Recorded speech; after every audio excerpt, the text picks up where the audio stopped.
nyo ba na ito palang ginger water ay malaki may tutulong para balansehin ang glucose o blood sugar sa katawan natin? Nire-regulate niya ito.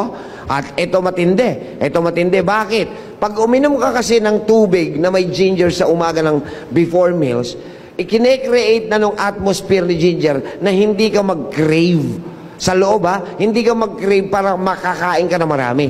Ano ba ang dahilan ba't umaangat ang glucose? Kasi nagkakaroon ng overeating procedure.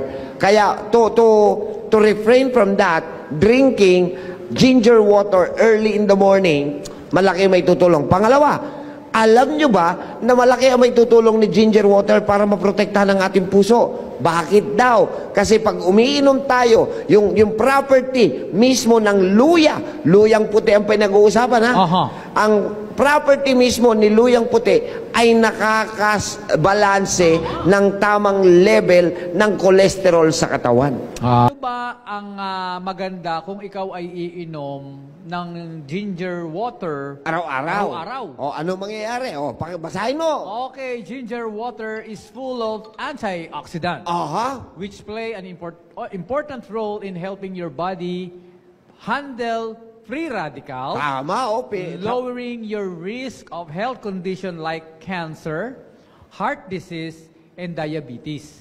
Ginger water is also rich in the mineral potassium. Nakita niyo? Ibig sabihin, dahil meron siyang antioxidant property, makakatulong to prevent. So, hindi ka magkakaroon. Prevention na mape-prevent nito ang cancer, ang heart disease, and diabetes.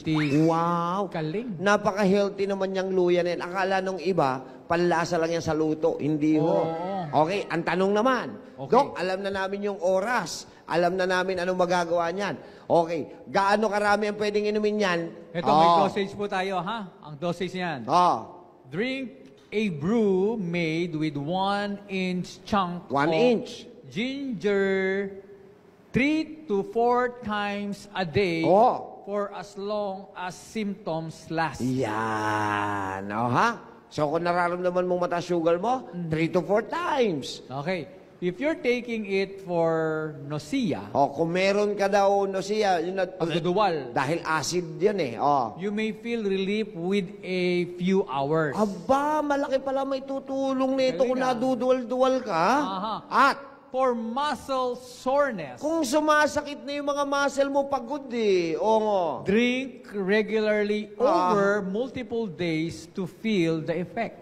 Ibig sabihin na multiple days, kailangan mas marami sa isa. Okay? Para maramdaman mo. Kasi dahil yung content niya ng potassium at minerals, makakatulong yon for muscle relaxation. So mga kaibigan, napakaganda naman nitong luya na to. Yes. Ang dami-dami natin sa Pilipinas, hindi nyo ginagamit. Unang-una, hindi naman aanghang yun dahil ilang piraso lang. Pero napakaganda ng health benefits. Kasi